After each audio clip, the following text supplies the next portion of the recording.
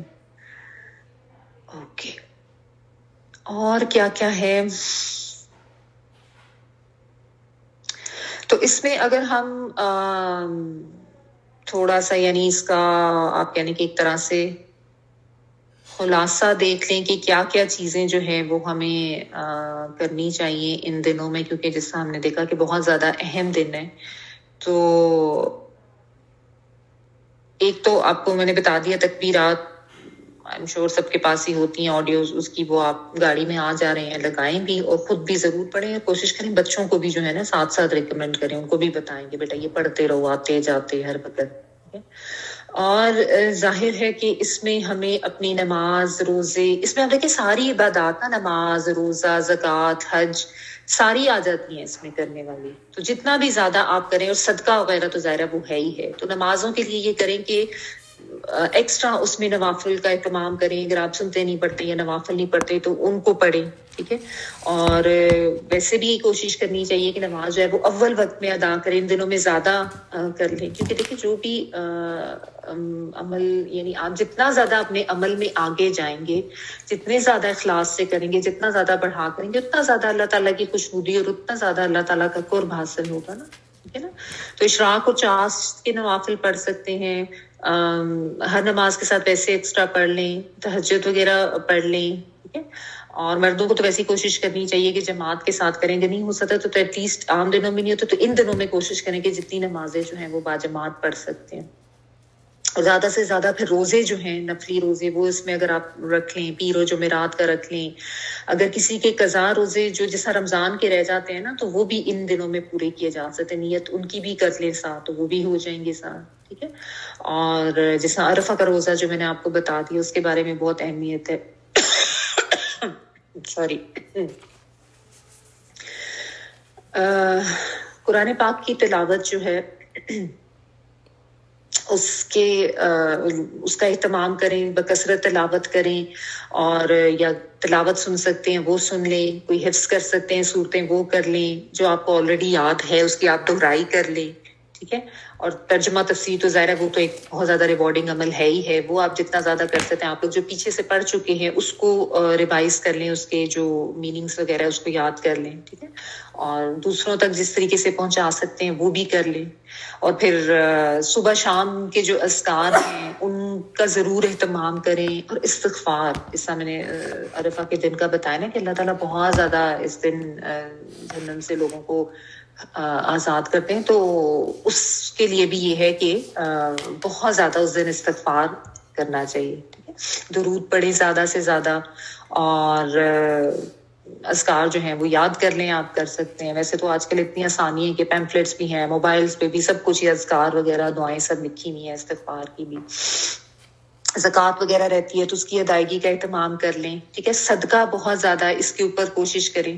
ضروری نہیں ہے کہ آپ صرف روزے ہی رکھیں گے تو وہی جو عمل ہے وہ اس طرح کا ہوگا، قابل قبول ہوگا. اگر آپ روزے نہیں رکھ سکتے تو صدقہ خیرات کر لیں. چلے جاؤ نا.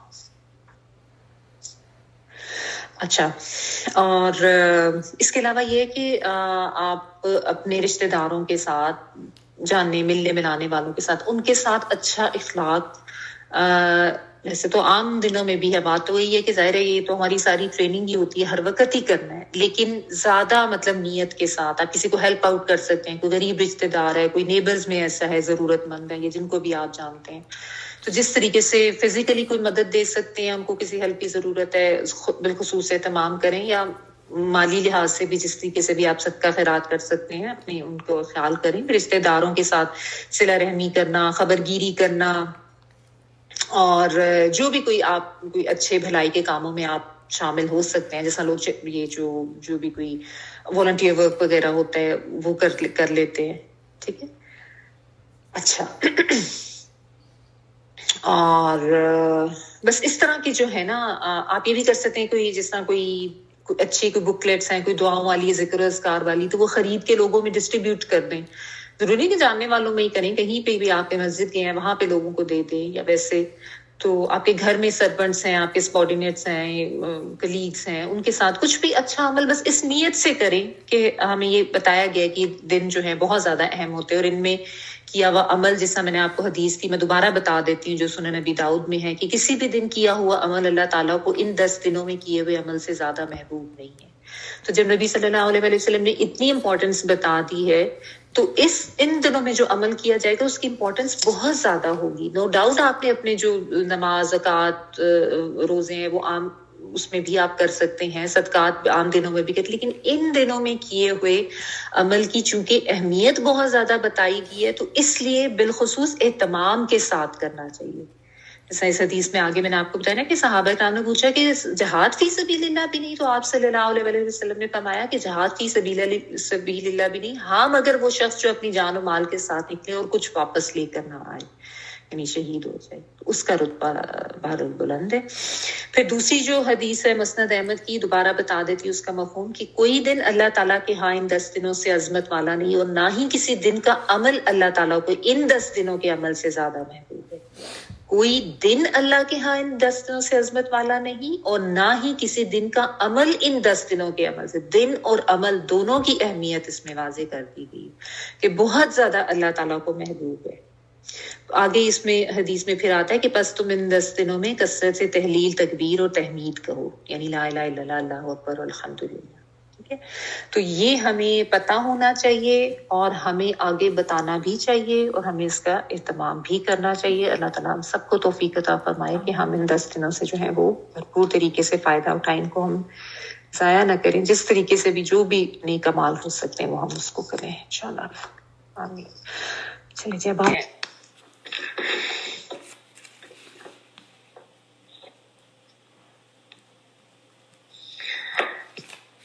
جی اعوذ باللہ من الشیطان الرجیم, بسم اللہ الرحمن الرحیم. اچھا جی, تو ہم نے جو ہے وہ کہاں تک کیا تھا, آیت نمبر 218 تک ہم نے جو ہے وہ کر لیا تھا. اور اس میں قتال کے حوالہ اس سے بات تھی. ایک تو خرچ کرنے کے بارے میں انہوں نے پوچھا تھا, تو یہاں پہ اللہ تعالیٰ جو ہے وہ ان کے سوالات کے بارے میں اللہ تعالیٰ نے بتایا کہ وہ اس طرح کے سوالات کرتے ہیں, تو اللہ تعالیٰ ان کے سوالوں کے جواب بھی دیے, اور ہمیں بھی وہ سوال بتا دیے کہ ہمیں بھی اگر وہ سوال ذہن میں ہے تو ان کا جواب مل جائے کہ کیا کچھ خرچ کرنا چاہیے, کس کے لیے خرچ کرنا چاہیے, کس طرح سے کرے, تو وہ بتا دیے والدین, اقربا, یتیموں, مسکینوں, مسافروں کے لیے. اور یہ کہ اللہ تعالیٰ کو معلوم ہے, کسی کو کچھ بتانے کی ضرورت نہیں ہے. پھر اس سے پہلے بلکہ یہ بھی تھا کہ اللہ تعالیٰ کی طرف سے آزمائشیں, ٹرائل آتی ہیں, تم نے یہ سمجھ لیا کہ تم ایسے ہی جنت میں چلے جاؤ گے, حالانکہ اللہ تعالیٰ نے بھی تمہیں آزمایا نہیں, تمہارے پر تو وہ مثالیں ہی نہیں آئی جو تم سے پہلے لوگوں پر گزری ہیں کہ وہ ہلا مارے گئے تھے, ان پہ سختیاں, تکلیفیں ایسی آئی تھیں. ٹھیک ہے, تو یہ بھی بات تھی. اور پھر قتال کے حوالے سے, ہاں یعنی جب قتال کی اجازت دیتی کہ بلکہ فرض کر دی گیا, کتب علیکم القتال. پھر یہ بہت امپورٹنٹ آیت تھی کہ ہو سکتا ہے تمہیں کوئی چیز ناپسند آئے لیکن وہی تمہارے لیے بہتر ہو, اور یہ بھی ہو سکتا ہے کہ جس چیز کو تم پسند کرتے ہو وہ تمہارے لیے بہتر نہ ہو, وہ تمہارے لیے شر ہو. واللہ یعلم وانتم لا تعلمون, اللہ تعالیٰ جانتے ہیں تم نہیں جانتے. پھر جو شہر حرام ہے اس میں قتال کے بارے میں جو میں نے آپ کو ایک واقعہ بتایا تھا, اس کے لحاظ سے اللہ تعالیٰ نے بتایا کہ بے شک اس میں قتال کرنا بہت بڑا معاملہ ہے, بڑا گناہ ہے, لیکن جو فتنہ ہے کہ اللہ کے راستے سے لوگوں کو روکنا, مسجد حرام سے روکنا, وہاں سے لوگوں کو نکال باہر کرنا, وہ اللہ کے نزدیک زیادہ بڑا گناہ ہے. ٹھیک ہے, اور فتنہ قتل سے بڑھ کے ہے, یہ بھی اللہ تعالیٰ نے یہاں پہ بتایا. ٹھیک ہے, پھر یہ بھی بتا دیا کہ یہ لوگ جو ہیں یہ یہی چاہتے ہیں کہ تمہیں تمہارے دین سے ہٹا دیں, اور زیادہ مسئلہ ان کو یہ ہے, یہ نہیں ہے کہ ان کو یہ زیادہ مسئلہ ہو گیا کہ جنہوں نے جو حرمت والے مہینے تھے ان کی کیوں نہیں تکریم کی. بیسیکلی تو ان کو تمہارے اسلام پہ چلنے اور اسلام کو اپنانے, اس کے اوپر ان کو زیادہ مسائل ہیں. تو جو بھی جنہوں نے ہجرت کی, جہاد کی اللہ کی راہ میں, وہ اللہ تعالیٰ کی رحمت کی امید رکھیں, اور اللہ تعالیٰ بہت زیادہ بخشنے والے اور بار بار رحم کرنے والے ہیں. یہاں تک ہم نے کیا تھا. آگے آیت نمبر 219 پڑھ رہی ہوں, 219. یسألونک عن الخمر والمیسر قل فیہما اثم کبیر ومنافع للناس وَإِثْمُهُمَا أَكْبَرُ مِن نَّفْعِهِمَا وَيَسْأَلُونَكَ مَاذَا يُنفِقُونَ قُلِ الْعَفْوَ كَذَلِكَ يُبَيِّنُ اللَّهُ لَكُمُ الْآيَاتِ لَعَلَّكُمْ تَتَفَكَّرُونَ۔ یہ لوگ آپ سے شراب اور جوئے کا مسئلہ پوچھتے ہیں، آپ کہہ دیجئے ان دونوں میں بہت بڑا گناہ ہے اور لوگوں کو اس سے دنیاوی فائدہ بھی ہوتا ہے، لیکن ان کا گناہ ان کے نفع سے بہت زیادہ ہے۔ آپ سے یہ بھی پوچھتے ہیں کہ کیا کچھ خرچ کریں، تو آپ فرما دیجئے صلی اللہ علیہ وسلم کہ حاجت سے زائد چیز۔ اللہ تعالیٰ اسی طرح اپنے احکام صاف صاف تمہارے لیے بیان فرما رہا ہے تاکہ تم سمجھ سکو۔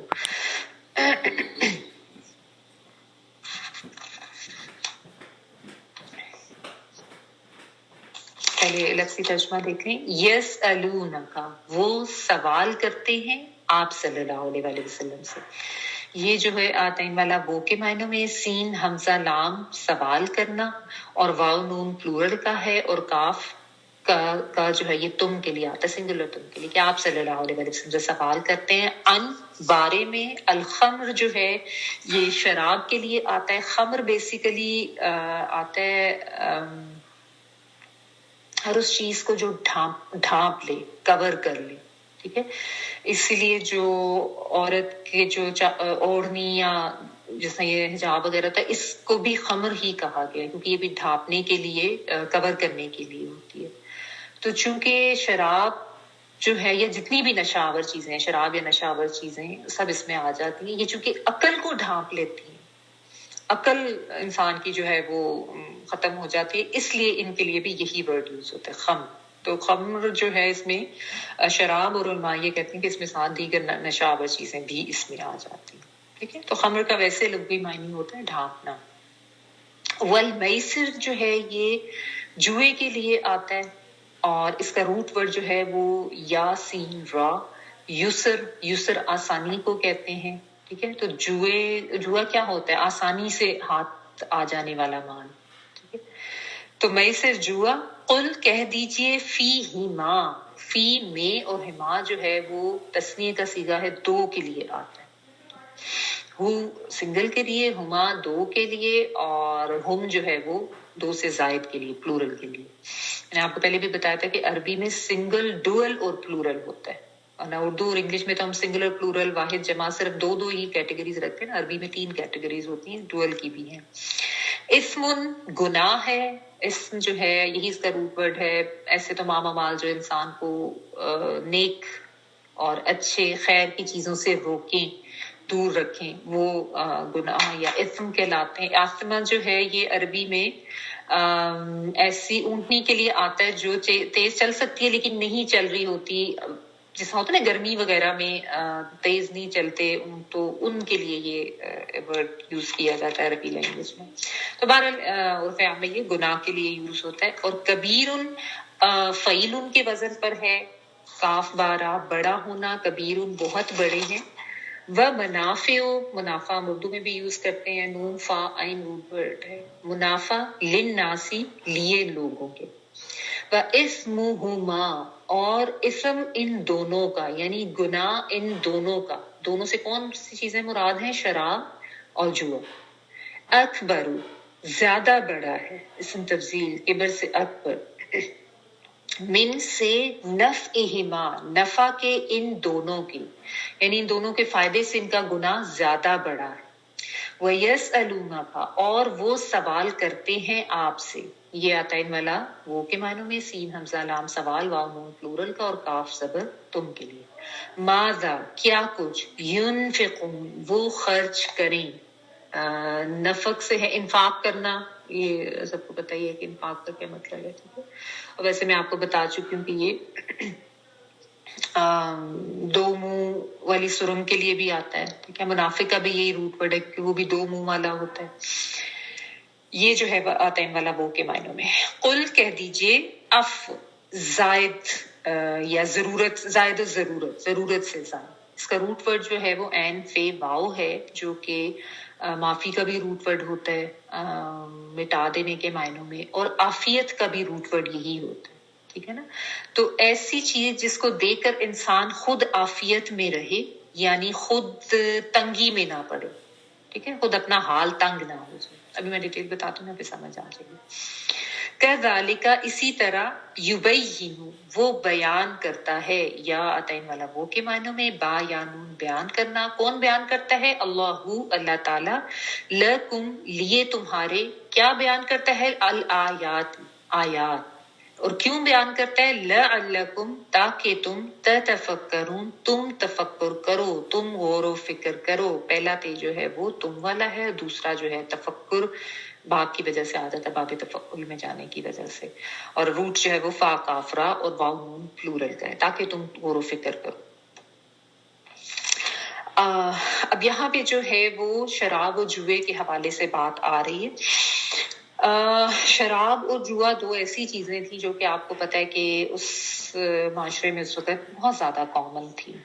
ایسے تو اللہ تعالیٰ معاف کرے, انفارچونیٹلی اب بھی بہت زیادہ کامن ہو چکی ہیں, ایون مسلمانوں میں بھی. اینی وے, اس معاشرے میں بہت زیادہ کامن تھی, بہت زیادہ عام چیز تھی. شراب جو ہے it used to be like a normal drink ان کے لیے ہوتا تھا, جیسا ہم لوگ اب یہ کوئی بھی مشروب وغیرہ لیتے ہیں, یا تو فزی ڈرنکس ہیں یا دوسرے, تو یہ ان کے لیے بہت زیادہ کامن تھی. اچھا, اور جوا بھی بہت زیادہ جو ہے وہ عام تھا اس معاشرے میں. اب یہ ہوا کہ اس کے بارے میں جب احکامات آئے تو اللہ تعالیٰ نے, جیسا شراب جو میں نے آپ کو بتایا کہ بہت زیادہ کامن تھی, تو اللہ تعالیٰ نے تدریج سے احکامات دیے.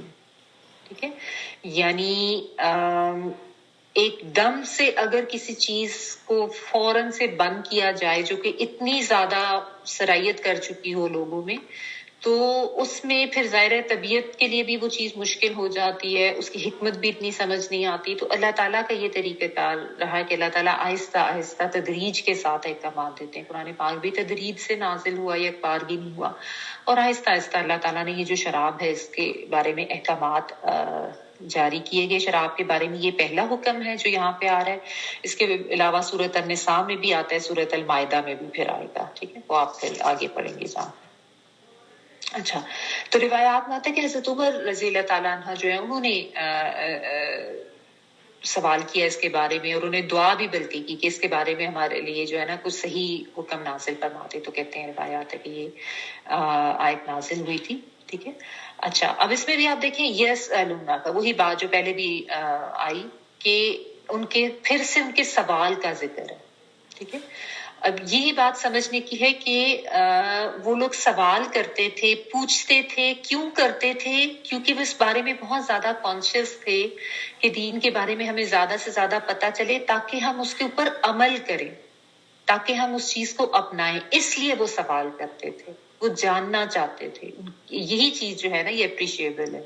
ہم لوگ تو کہتے ہیں کہ نہ ہی پوچھو ورنہ عمل کرنا پڑے گا. اکثر لوگ جو ہے نا کہی ہوتا ہے کہ بس نہ پوچھو, پوچھ لیا پتہ چل گیا تو پھر تو عمل کرنا پڑے گا. کوئی بتائے تو اس کو بھی روک دیتے کہ بابا نہ بتائیں ہمیں, نہ بتائیں, ایسے پتہ چل گیا تو پھر تو ہمیں عمل بھی کرنا پڑے گا. حالانکہ یہ تو ایک خود کو دھوکہ دینے والی بات ہے نا. اللہ تعالیٰ نے تو سب کچھ واضح کر دی ہے. آپ جان بوجھ کے لا علم رہیں تو یہ تو کوئی دلیل نہیں دی جا سکتی نہ عمل کرنے کی. یہ تو ایسی شیطان نے ایک بات سجھا دی ہوئی ہے. تو بات یہ ہے کہ وہ غور و فکر کرتے تھے, وہ سیکھنا چاہتے تھے, وہ دین کے اوپر زیادہ سے زیادہ عمل کرنا چاہتے تھے, اس لیے وہ سوال کرتے تھے. لیکن ان کے سوال جو ہیں وہ بلا وجہ نہیں ہوتے تھے, بغیر سوچے سمجھے ایسی بس بیکار کے سوالات نہیں کرتے تھے. بہت اہم سوال ہوتے تھے, اور اس کے پیچھے ان کی نیت جو ہے وہ بھی بہت زیادہ خاص اور بہت زیادہ اہم ہوتی تھی. تو اس لیے اللہ تعالیٰ نے ہمیں بھی ان کے جو ہے وہ سوال کر کر کے, یعنی اللہ تعالیٰ یہ بھی کہہ سکتے تھے کہ مطلب جوئے اور شراب کے بارے میں ایسے کر لو اور ایسے نہ کرو, لیکن یس الونا کا کہہ کے یعنی جیسے ایک قدردانی بھی کی گئی ہے, اس چیز کو اپریشیٹ کیا گیا. تو اس طریقے سے سوال کرتے ہیں تو ان کو یہ بتاؤ. تو دین کے بارے میں جاننے کا ایک جو آپ کہہ لیں کہ شوق وہ ہونا چاہیے, لیکن نیت ٹھیک ہونی چاہیے پیچھے, اور عمل کی نیت ہونی چاہیے, اور جب پتہ چل جائے تو پھر اس پہ عمل بھی کرنا چاہیے. اچھا, تو اللہ تعالیٰ نے بتایا کہ یہ شراب اور جوئے کے بارے میں سوال کرتے ہیں. ایک تو میں نے آپ کو بتایا کہ ان لوگوں میں یہ چیز کامن تھی, بہت زیادہ عادت تھی. اس کے علاوہ یہ بھی تھا کہ وہ اس سے نا چیریٹی بھی کرتے تھے. چیریٹی کا کانسیپٹ تھا ان میں, یعنی صدقہ وغیرہ کرنے کا. جس طرح اونٹ کو ذبح کر لیا اور اس کے حصے پر جوا کرتے تھے, اور جو جیتنے والا ہوتا تھا وہ پھر حصہ غریبوں میں بانٹ دیتا تھا. And they used to think کہ یہ سب شاید کوئی بہت ہی نیک عمل ہے اور بہت اس کا فائدہ ہوگا. ٹھیک ہے. اور شراب کا کاروبار ہوتا تھا, اس سے بھی وہ صدقہ خیرات وغیرہ کرتے تھے. تو اللہ تعالیٰ نے فرما دیا کہ ان سے کہہ دیجئے کہ ان دونوں میں گناہ ہے بہت بڑا, لیکن ساتھ اللہ تعالیٰ نے یہ بھی بتایا کہ اس میں منافع بھی لوگوں کے لیے ہے, لیکن ان کا گناہ دونوں کا جو ہے وہ زیادہ بڑا ہے ان کے نفع سے. ابھی اس میں آپ دیکھیں, میں نے آپ کو بتایا کہ پہلا حکم تھا تو گریجولی اللہ تعالیٰ اس کو لے کے چلیں گے. ابھی صرف یہ بتا رہے ہیں کہ ان دونوں میں جو ہے گناہ ہے, یا بھی کہہ لیں کہ یہ گناہ کے کام اور انسان کے نفع کی چیزیں نہیں ہیں, نقصان زیادہ ہے. بعض کام ایسے ہوتے ہیں جو بظاہر فائدہ مند نظر آ رہے ہوتے ہیں, لیکن حقیقت میں تو ان کا نقصان بہت زیادہ ہوتا ہے نا. اب دیکھیں, لوگ کہتے ہیں کہ جی قرآن میں اس کو منع تو نہیں کیا گیا, حرام تو نہیں کہا گیا, تو کبیر کے مطلب کیا ہے؟ کبیرہ گناہوں میں اس کو اللہ تعالیٰ شامل کر رہے ہیں. پھر اس کے بارے میں بہت سی حدیث ہیں, ابھی ہم وہ بھی دیکھ لیتے ہیں. تو یہاں پہ جو ہے, اچھا پھر یہ بات آگے کی منافع للناس سے کیا مراد ہے. یعنی ظاہری طور پر جو شراب کا فائدہ لوگوں کو نظر آتا ہے نا, کہ وہ ایک سرور آ جاتا ہے, غم بھول جاتا ہے انسان, وقتی طور پر ایک اس طرح کے ٹرانس میں چلا جاتا ہے کہ اس کو اپنی تکلیفیں کم ہو جاتی ہیں. ٹھیک ہے. یا اس کے علاوہ کاروبار اگر کیا جائے تو دنیاوی فائدہ تو ہوتا ہے, پیسہ تو مل رہا ہوتا ہے شراب کے کاروبار سے. ٹھیک ہے نا. لیکن یہ سارے بس وہ دنیاوی وقتی فائدے ہیں. ان کے گناہ جو ہیں اسمہما اکبر من نفعہما, یہ بات بہت سمجھنے کی کہ ان دونوں کا گناہ جو ہے ان دونوں کے نفع سے بہت زیادہ ہے. اللہ تعالیٰ نے بہت واضح طور پہ بتا دیا. جوئے میں بھی بظاہر تو فائدہ ہی نظر آ رہا ہوتا ہے نا, کہ ایک بڑی انٹرٹینمنٹ بھی ہو رہی ہوتی ہے, اور اس کے علاوہ مال بھی مل رہا ہوتا ہے, اور بغیر محنت کے انٹرٹینمنٹ کے ساتھ مال حاصل ہو رہا ہوتا ہے. ٹھیک ہے. لیکن انسان کے دین کا نقصان ہو رہا ہوتا ہے. یہ تو انسان اس کے اوپر تو غور کرے. اللہ تعالیٰ نے ان کے بارے میں بہت واضح طور پر یہ کہا ہے. اب آپ دیکھیں کہ شراب جو ہے اس کے کیا کیا نقصانات ہیں. شراب کے جسمانی نقصانات اگر آپ دیکھ لیں بہت آبویس ہیں. صحت خراب ہوتی ہے, اس میں جو ہے ہیڈ ایک وغیرہ, ہارٹ بیٹ, دل کی دھڑکن وغیرہ تیز ہوتی ہے, تو ہارٹ اٹیک کے چانسز اس سے زیادہ بڑھ جاتے ہیں. آپ ظاہر ہے اس کو ویسے بھی امیجن کر سکتے ہیں, گوگل کر کے دیکھ لیں کہ کیا کیا اس کے نقصانات ملتے ہیں. لوگوں میں نروسنس آ جاتی ہے, اور کیونکہ اس میں جو ہے نا کہ لانگ ٹرم اثرات بھی ہوتے ہیں شراب کے, یعنی ہلوسینیشنز وغیرہ ہونا, نروسنس ہونا, پھر ظاہر آہستہ آہستہ صحت جو ہے وہ بہت زیادہ ڈاؤن ہوتی جاتی ہے. اور اس کے علاوہ انفرٹیلٹی جو ہے نا دونوں میں, مرد اور عورت دونوں میں جو بھی اس کو پیتا ہے وہ بھی ایک انفرٹیلٹی کا بھی اس کا نقصان وہ بھی ہوتا ہے. اس کے علاوہ جو مینٹل ہیلتھ ہے, یاداشت وغیرہ, وہ بھی خراب ہوتی ہے. مینٹل ہیلتھ بھی اس سے افیکٹ ہوتی ہے. ٹھیک ہے. اس کے علاوہ جو اس کے جو اب آپ دیکھیں کہ اس کے اخلاقی برائیاں اس سے کیا کیا آ جاتی ہیں.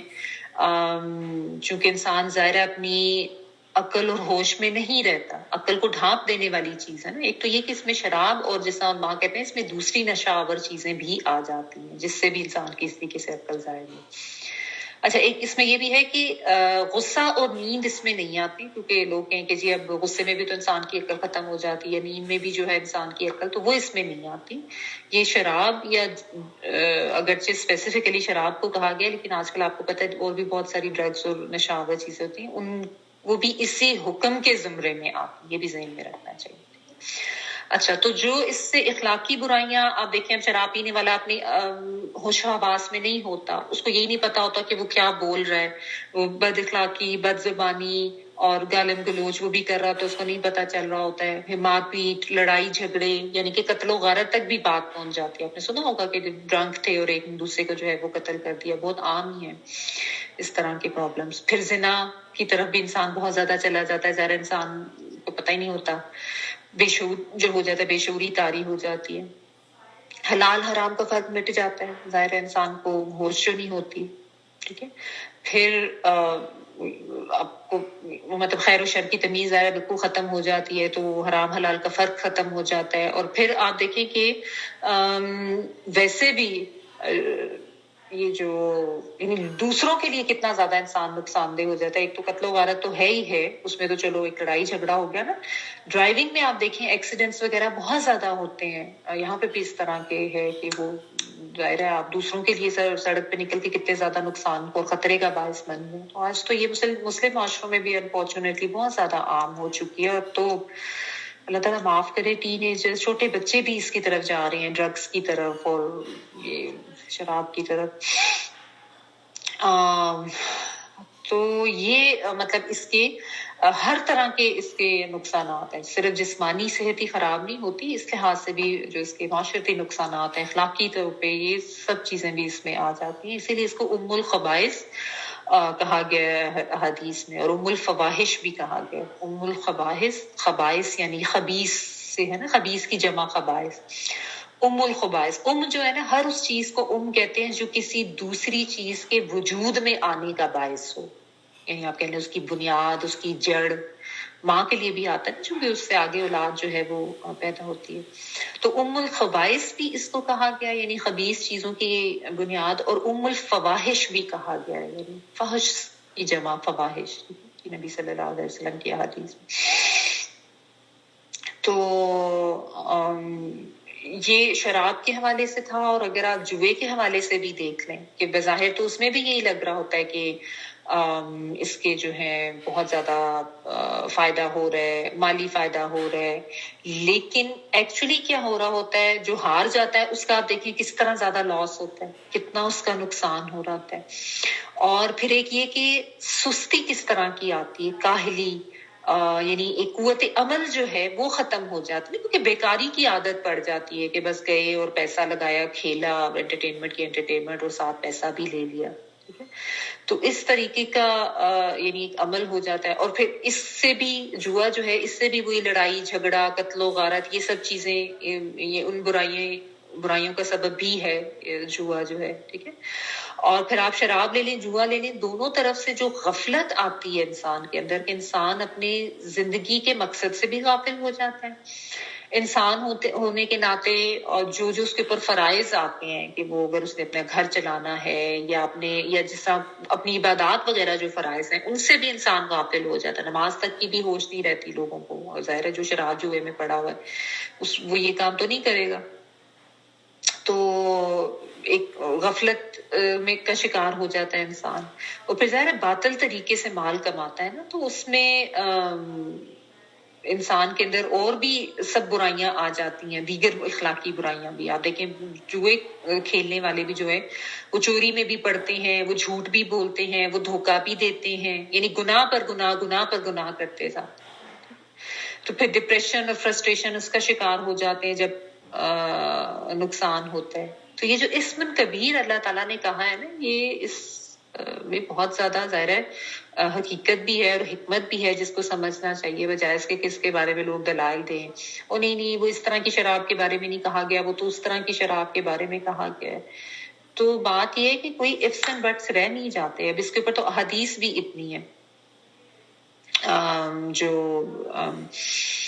میں آپ کو بتاتی ہوں. شراب کے حوالے سے جو نبی صلی اللہ علیہ وسلم نے جو اس کے بارے میں بتایا، ایک تو حدیث کا مفہوم یہ آتا ہے کہ شراب اور ایمان کبھی ایک جگہ جمع نہیں ہو سکتے. یعنی جو شراب پینے والا ایمان سے خالی ہو جاتا ہے.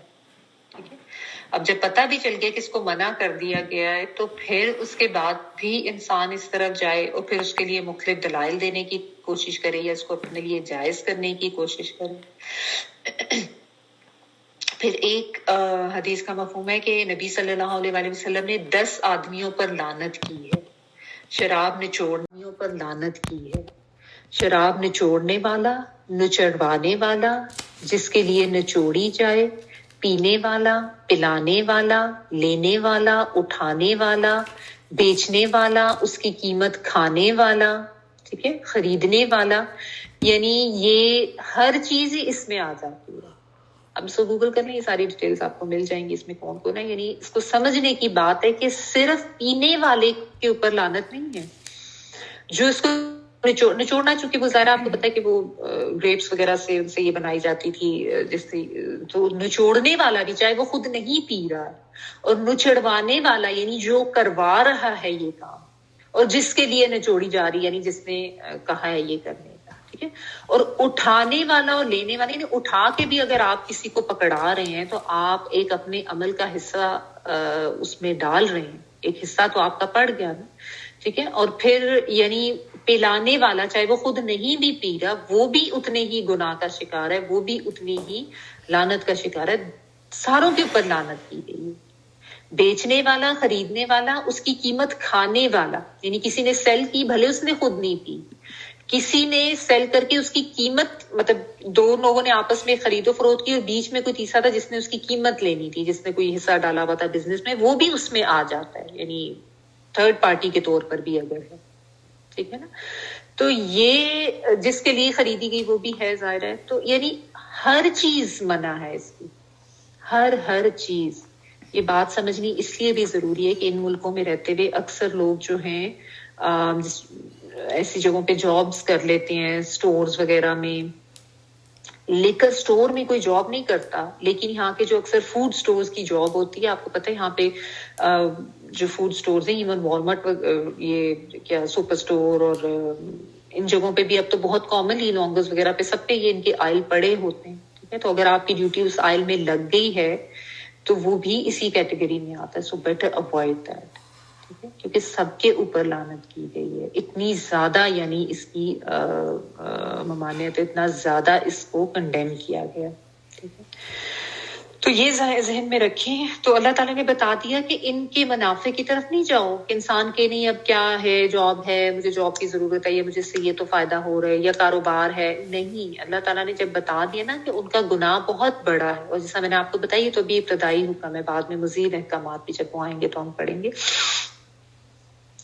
اچھا پھر ان کا ایک اور سوال یہ تو شراب و جوئے کے حوالے سے بالکل کلیئر بتا دیا گیا کہ دونوں بری چیزیں ہیں دونوں کے نقصانات ہیں اور ان کے نقصانات بہت زیادہ ہیں فائدے سے زیادہ ان کے نقصانات ہیں ان کو ایک کبیر ہے ان کا جو گناہ ہے اسم کبیر کہا گیا تو اس کے علاوہ پھر ایک ان کا اور سوال تھا اس کو بھی اللہ تعالیٰ نے اسی آیت میں رکھ کے اس کا بھی جواب دیا وَيَسْأَلُونَكَ مَاذَا يُنْفِقُونَ کہ وہ یہ بھی سوال کرتے ہیں کہ ہم کیا خرچ کریں تو ان کو کہہ دیجئے کہ قُلِ الْعَفْوَ یعنی زائد ضرورت جو چیز ہے وہ بھی یعنی ضرورت سے زائد جو چیز ہے اس کو خرچ کر دیں لیکن یہاں پہ اب بندہ کہ اچھا میرے پاس بہت سی چیزیں زائد ہے ضرورت میں سارا کچھ خرچ کر دوں تو یہاں پہ جو اف کا ورڈ یوز کیا گیا نا یہ بہت زیادہ سمجھنے کی بات ہے جیسا میں نے آپ کو بتایا نا کہ یہاں پہ اف جو ہے وہ عافیت کے معنوں میں ہے یعنی وہ اس طریقے سے خرچ کریں کہ جو خرچ کر دینے کے بعد انسان جو ہے اس کے دل پر بوجھ نہ پڑے یا انسان اس کو خرچ کرنے کے بعد خود بھی عافیت میں رہے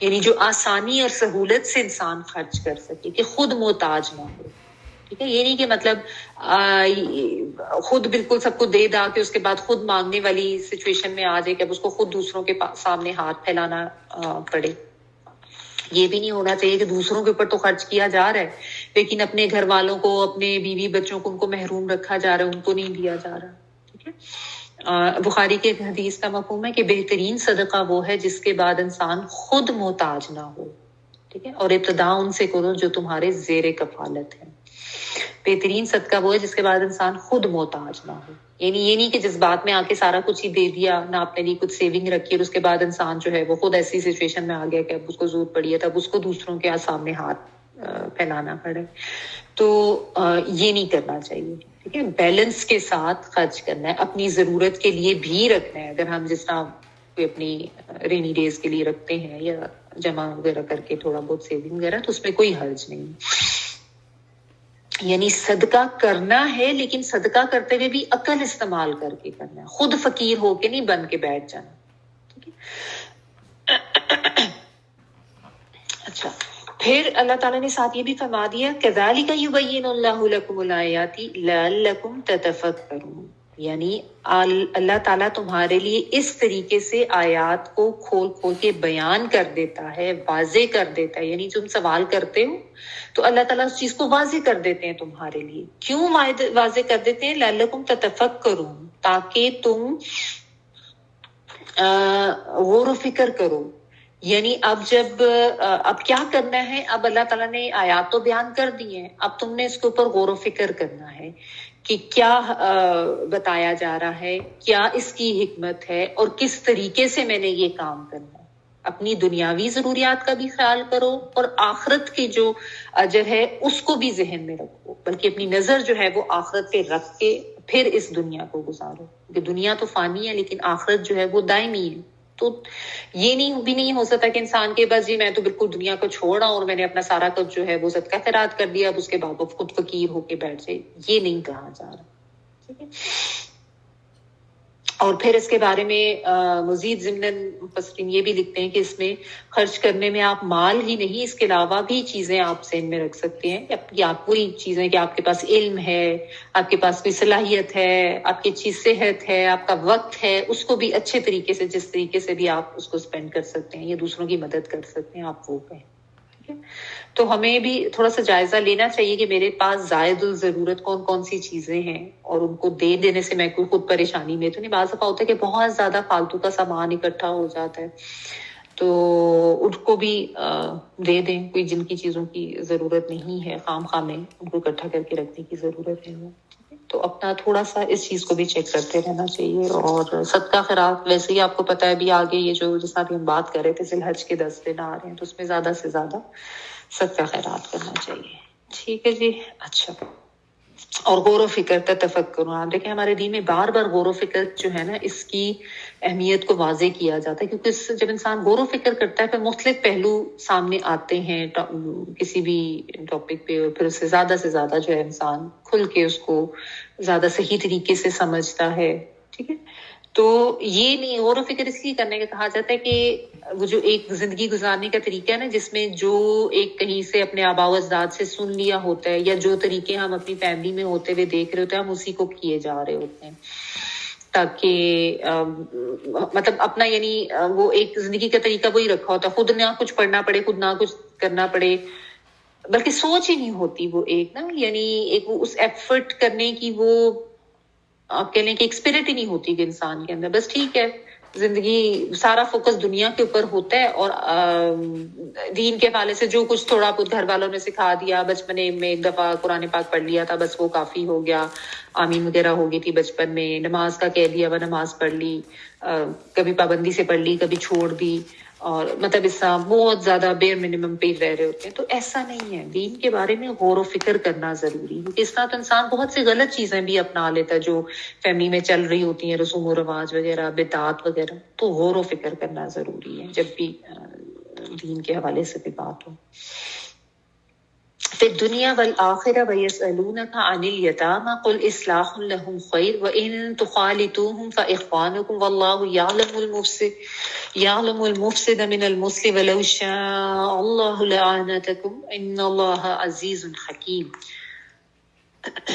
ایک سیکنڈ مجھے دیں، میں پلیز ذرا ایک ریپلائی کر دوں.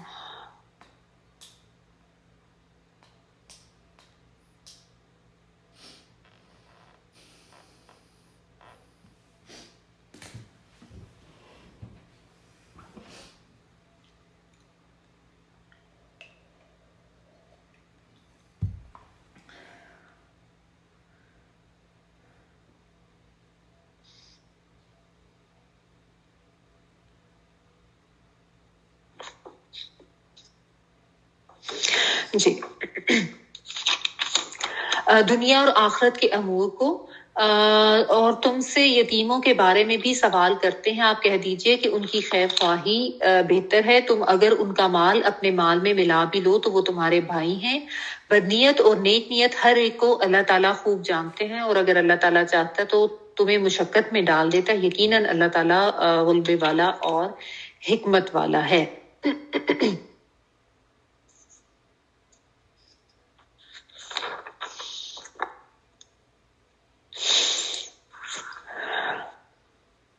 اچھا، فی الدنیا والآخرہ، دنیا میں اور آخرت میں.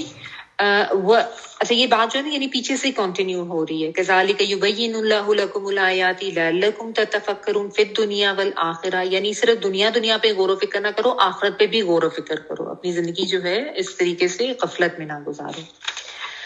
اور یسألونا کا وہ سوال کرتے ہیں آپ سے، سین حمزہ لام، انل یتاما یتیموں کے بارے میں، ان بارے میں، اور یتاما یتیموں کے لیے. قل کہہ دیجئے، اصلاح کرنا، صاد لام اور ہا، لہم لیے ان کے، خیرن بہتر ہے، اور ان اگر تخالطوہم تم خلط ملت کر لو. خلط ملت کر لینا ہوتا ہے ایسے ملا لینا، مکس اپ کر لینا. اگر تخالطوہم تم ملا لو ان کو، فاخوانکم، اخوان جو ہے اخو حمزہ خاف واو اخوت اسی سے یہ بھائی کے لیے آتا ہے کہ وہ بھائی ہیں تمہارے. واللہ اور اللہ تعالیٰ، یعلم وہ جانتا ہے، المفسد فساد کرنے والے کو، یعنی فسادی لوگوں کو اللہ تعالیٰ جانتے ہیں، من المصلح اصلاح کرنے والوں سے، یعنی اللہ تعالیٰ کو سب پتہ ہے کہ کون مفسد ہے اور کون مصلح ہے، اصلاح کرنے والا ہے. اور لو اگر شاء اللہ چاہتا اللہ تعالیٰ، لأعنتکم، اعنتکم جو ہے ل البتہ کے لیے، اور عین نون اور تے جو ہے یہ مشکل کے لیے آتا ہے، ایسی مشکل جس میں ہلاکت کا اندیشہ ہو. ٹھیک ہے، تو کوئی بھی مطلب مشکل، لآنتکم البتہ مشکل میں ڈال دیتا، کم تم سب کو، ان اللہ بے شک اللہ تعالیٰ، عزیز بہت زبردست ہے، غلبے والا ہے، حکیم بہت زیادہ حکمت والا ہے، اور حکیم بمعنی حاکم بھی آ جاتا ہے.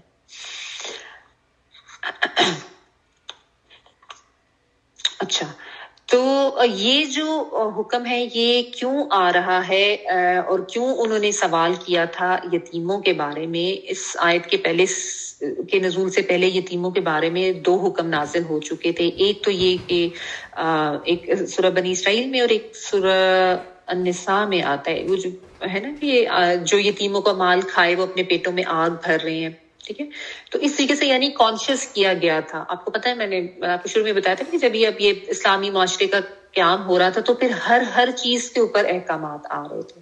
ٹھیک ہے، تو چونکہ یتیم جو تھے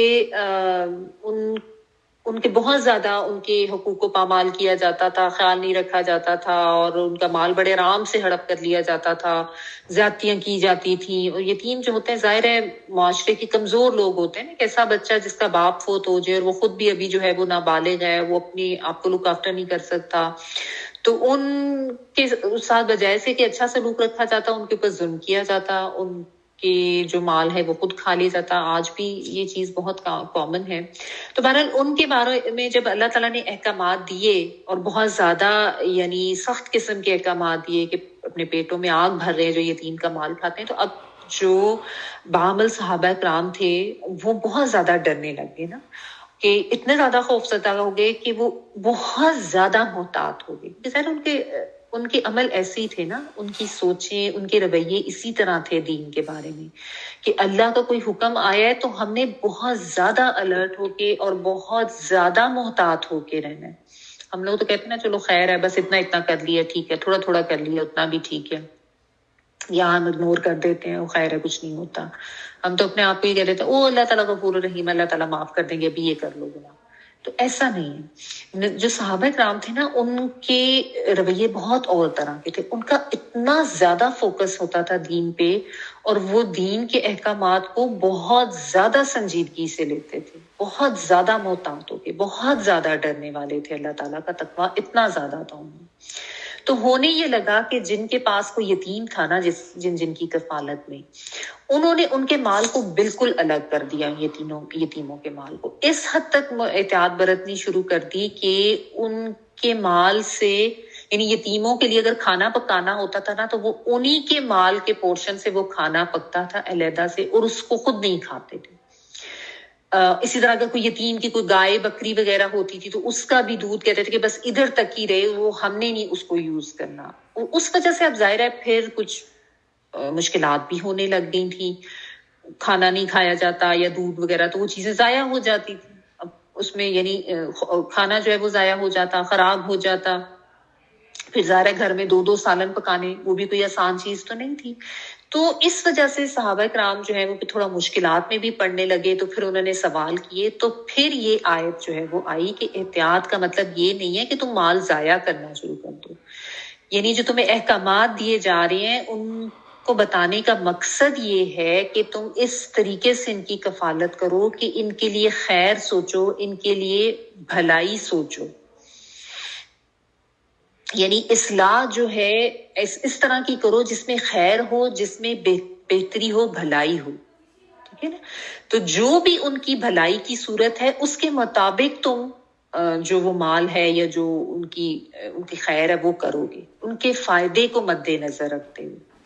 اگر ان کا فائدہ ہو رہا ہے اور خیر ہو رہی ہے اور ایک صحیح معاملہ ہو رہا ہے تو اس میں تو تم اگر ان کا مال اپنے ساتھ ملا بھی لوگے تو اس میں کوئی گناہ نہیں ہے، کیونکہ اس میں تمہارا مقصد، یہ تمہاری نیت ان کی خیر خواہی کی ہے یا ان کے لیے بھلائی تم چاہ رہے ہو. ہاں تو اگر یعنی اکٹھے پکا کر بھی کھا رہے ہو، اب ظاہر ہے دو سالن علیحدہ نہیں پکائے جا سکتے، نہ ہی اتنا زیادہ دھیان رکھا جا سکتا ہے اور نہ ہی اس طریقے سے کھانا پینا ضائع کرنا کوئی اچھی بات ہے. ٹھیک ہے، تو اس لیے اللہ تعالیٰ نے کہہ دیا کہ اس میں کوئی حرج نہیں ہے. وَإِن تُخَالِطُوهُمْ فَإِخْوَانُكُمْ، کہ اگر تم ملا جلا لیتے ہو ان کی چیزوں کو اپنے ساتھ تو اس میں کوئی حرج نہیں ہے. اگر آسانی سے علیحدہ رکھ سکتے ہو تو اور بات ہے، لیکن اپنے آپ کو اس طرح کی مصیبت میں ڈالنے کی ضرورت نہیں ہے. کیونکہ اللہ تعالیٰ نیتوں کو جاننے والے ہیں کہ کس کی نیت واقعی اصلاح کی ہے، کوئی واقعی اس یتیم کے لیے خیر کی نیت رکھتا ہے، اس کی مدد کرنا چاہتا ہے، اس کے دل میں بہت زیادہ ہمدردی ہے اور اس کی بھلائی چاہتا ہے، اور کون ہے جس کی نیت فساد کی ہے. یعنی کون ہے جس کی جو شر پسند ہے، جو یعنی اوپر سے شو کر رہا ہے اور اندر سے وہ یہی چاہتا ہے کہ اس یتیم کا مال جو ہے وہ ہڑپ کر جائے اور کھا جائے اور اپنے لیے فائدہ کر لے. تو اللہ تعالیٰ کو سب کچھ پتہ ہے. اللہ یعلم المفسد من المصلح، ایک مفسد اور ایک مصلح ہے، ایک فساد کرنے والا ہے، ایک اصلاح کرنے والا ہے. تو اللہ تعالیٰ سے تو کچھ نہیں چھپا ہوا. اللہ تعالیٰ تو دلوں کے حال، ذہن کی سوچیں، نیتیں، خیالات سب سے واقف ہے کہ کون کس طریقے سے مال لگا رہا ہے، کون کس طریقے سے کسی کا مال جو ہے وہ ناجائز طریقے سے کھا رہا ہے، کون فساد کر رہا ہے، کون اصلاح کر رہا ہے. تو اس لیے اگر تم اصلاح کی نیت سے کر رہے ہو تو آرام سے کر لو، اپنے آپ کو مشکل میں نہ ڈالو. اگر اللہ تعالیٰ چاہتے تو تمہارے لیے مشکل کر سکتے تھے. وَلَوْ شَاءَ اللَّهُ لَأَعْنَتَكُمْ، یعنی اللہ تعالیٰ تمہارے اوپر پابندیاں لگا کے تمہیں مشکلات میں ڈال سکتے تھے اور پھر تمہارا اسی کے مطابق مواخذہ ہو تو مشکل میں پڑ جاتے نا. اگر واقعی یہ حکم ہوتا کہ علیحدہ ہی کھانا پکانا ہے تو کتنی زیادہ مشکلات میں پڑ جاتے لوگ، کیونکہ پھر ظاہر ہے پھر حساب بھی اسی کے مطابق ہوتا، اسی کے مطابق مواخذہ ہوتا. لیکن یہ اس کی حکمت ہے کہ اس نے تمہارے لیے آسانی رکھی ہے، یہ اس کی رحمت اور کرم ہے. اگرچہ وہ غلبے والا ہے، اگرچہ وہ زبردست ہے کہ یعنی تم کوئی بھی کچھ کرو تو اللہ کی پکڑ سے تم بچ نہیں سکتے. وہ تو ایسا غالب ہے، وہ ایسا غلبے والا ہے. اگر اللہ کی پکڑ ہو جائے تو تم کہاں جاؤ گے؟ پکڑ سے اللہ کی تو ہم نہیں بچ سکتے. تو لیکن اللہ تعالیٰ کے ساتھ ساتھ اللہ تعالیٰ حکیم بھی ہے. وہ کبھی بھی ایسا حکم نہیں دیں گے کہ تمہارے لیے بہت زیادہ مشکلات ہو جائے. تو اللہ تعالیٰ کے احکامات جو ہوتے ہیں وہ بہت زیادہ حکمت سے بھرپور ہوتے ہیں. اگرچہ اللہ تعالیٰ غالب بھی ہیں، اگرچہ اللہ تعالیٰ حاکم بھی ہیں، پھر بھی وہ انسانوں کے لیے آسانی کرتے ہیں، ان کو بلا وجہ مشکل میں نہیں ڈالتے. تو یہ چیز جو ہے اللہ تعالیٰ نے یہاں پہ بہت اچھی طرح سے واضح کر دی. اور یتیم کی کفالت اور اس کے حوالے سے جو احادیث ہیں یہ میں نے آپ کو پہلے بھی بتا دی ہوئی ہیں. ایک تو یہ کہ نبی صلی اللہ علیہ وسلم نے جو اپنی 2 انگلیاں ملا کے ایسے کھڑا کر کے پھر کہا تھا کہ یتیم کی کفالت کرنے والا میرے ساتھ آخرت میں اس طرح ہوگا. ٹھیک ہے، اگر اس حدیث کے اوپر بھی غور کریں نا، بہت زیادہ یعنی کتنی بڑی خوشخبری ہے. ہم اس کو بڑے عام طریقے سے لے لیتے ہیں لیکن یہ بہت بڑی خوشخبری ہے کہ نبی صلی اللہ علیہ وسلم نے اپنی 2 انگلیاں کھڑی کر کے کہا کہ یتیم کی کفالت کرنے والا میرے ساتھ ایسے ہوگا جنت میں. ہم سب چاہتے ہیں کہ ہمیں نبی کی شفاعت ملے، ان کا ساتھ ملے آخر میں، لیکن یہ جو اس کے ذریعے اور طریقے بتائے گئے نا اس کے اوپر ہم اتنا غور نہیں کرتے. تو اس کو بھی سمجھنا چاہیے. پھر ایک اور حدیث کا مفہوم ہے کہ جس نے اپنے کھانے پینے میں کسی یتیم کو شامل کر لیا اس کے لیے اللہ تعالیٰ نے جنت کو اپنے اوپر واجب کر لیا، یعنی پھر اس کے لیے جنت اللہ تعالیٰ نے جو ہے واجب کر دی.